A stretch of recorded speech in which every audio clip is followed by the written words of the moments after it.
How many times are we going to have this happen to us? Listen, we go back to Pete Potts last season at the Lane, games were done by half time. Yeah. We had players that could cross the ball and the strikers that could finish it, game done. He was struggling a lot big further along time. in his project, though, to be fair, wasn't he? Like, he had his team then. Well, mate, listen, even then, look at it, even in this second half of his first season, when he chucked Bentaleb and Mason on, and the emergence of Harry Kane, we weren't firing, and we were getting the job done second half of that season. It happens all the time. Listen, this is a problem that you see teams that get punished for doing this, and we're going through this time right now. I can't remember a team that's gone 5 games where they scored first and come out with 1 point. I think it's a record. It must be a record. And in every single game, we've had enough chances to absolutely dominate and get the game done. We're ahead in possession. We're ahead in chances created. We're ahead on shots on target. We're ahead on everything. Can't finish. And unfortunately for Human Son, when James Maddison ain't there, we need someone to be able to feed him with quality. And there's been no one to feed him with quality at the start of the game. Some looked electric. Some of his passing was fantastic. But if we don't get him the ball in the areas that he needs, he ain't going to do it. And second half, everyone was poor. But Son in the first half was bad. So was everyone, in all honesty. Destiny made his mistake, a costly mistake. Everyone was doing great. The second half, it just goes to show the strength in depth at the moment is so bad, and we just keep overplaying these players, and we can't afford to rest them. Yeah, we don't because there's no quality there. Yeah, I agree. What's the thing? Just when you said about the 5 games going ahead in each one, the thing that's in common with those 5 games and the 10 games before them is that we would always go ahead. But the difference is now we don't have, in my opinion, we don't have the players on the pitch to keep it tight, like we did say 1-0 away at Luton or whatever, right? So that's the kind of depressing thing. But Brian, let's try and get some positivity going into Newcastle. How can we turn this round and get this win against Newcastle on Sunday? What needs to happen? Well, hopefully Sarr is fit and can start. And if he isn't, instead of Højbjerg, we have to put Kulusevski back in the centre.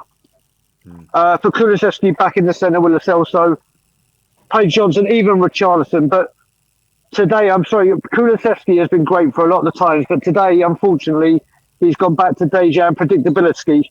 Today is what I'm going to call him, because it's just the same thing over and over again. And do you know what it is? You look at it, by the way, you look at it, Aspatic and everyone watching. In his first season when he was played under Conte, he got an opportunity, he whipped it in. He got the ball in. It's that he had Son and Kane, obviously, but there was no hesitation. He got the ball when he knew what he was doing. Recently, and listen, he has been fantastic. His work rate, terrific. I think playing in the centre, he's been absolutely outstanding. But today, and even at Man City when he went out wide, there were times where he could cross the ball, but he's either taking this extra touch, or he's trying to go around the outside, or he's cutting back in. Just get the ball out of your feet and get it into the box. Go back to that kind of direct Kulu. I don't know what's happening with him. Would you rather have Brian Hill then out wide? Is that what you're saying? No, mate. Listen, you got Richarlison back. Whether you love him or hate him right now, put Richarlison on the left. Fair enough. Put Johnson on his preferred position in the right. There you go. In my opinion, I think Brennan Johnson's a lot better on the right than the left. But we're having to play him on the left because we obviously won Solomon. You've got Perisic. You've got the injuries we've got going on. He's having to play there. But I think he's more of a right-sided player and more devastating on the right. Don't you think Richarlison looks more dangerous up top though, in that 9 He does, mate. But listen, Brian Hill is just so one-footed. Do you know what? I wouldn't mind if Richarlison coming on a bit earlier. I will back Ange to the very, very end. I think he's a wonderful manager. I think he's going to do great things if given the chance. Yeah. But his substitutions are now starting to be a little thing that I'm concerned about. Richarlison, if he'd come on a bit earlier, we needed someone with a bit of fight, a bit of passion, a bit of desire, which he does have. Whether he gets the goal return or whether he does give you that power, that shithousery and all of that. and we just didn't bring him on soon enough. And I just think against Newcastle, we're going to need some of that because they've got some bullies in that team. Yeah. Is it time to like maybe look at the youngsters? Because a lot of people are calling for Donnelly, and were you Mate, disappointed I'll to be see one Skip of all over? I'll be one of the first. Listen, Ashback, you know me long enough when I speak about Alfie Devine or actually specifically Alfie, which unfortunately can't help us right now. Yeah, But I go back to how I started this when I was talking to you about when Pochettino first came.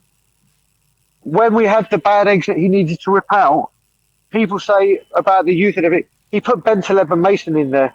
He put in young, hungry, and we're talking about the central and midfield. I know people going Phillips and Dorrington. Oh, you can't put a youngster in there. Is that a hub? Try putting two in the central and midfield to boss Premier League teams, and whether their careers ended in the success we thought they would be or not, until we got Wanyama and Dembele sorted, yeah. they did a very, very good job for us.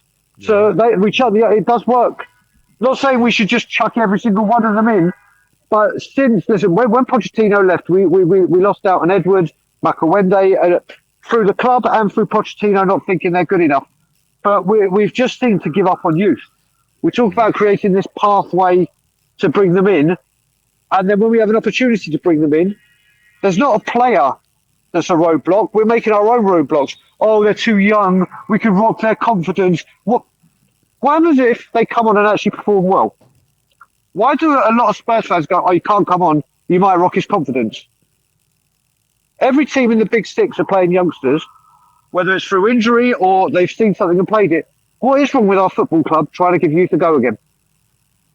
Yeah, Brian, look, I think you made some really good points. I'll just go back to what I said earlier, which is the reality is that Ange sees them in training every day, and there's a reason why he thinks it's better for Oliver Skipp to come on before Jamie Donnelly. I agree with you. I think when we were looking for some creativity in the last 10 minutes, why not throw him on? I completely agree. He did say it. But yeah, anyway, look, Brian, thanks so much. Really good points. We've got a few more people looking to come on, so No I'm going worries, to cut guys. away. But thanks so much. Speak to you again maybe after Newcastle, hopefully after a Yeah, win. you certainly will. And listen, I'll just end as always. And as always, Levy out.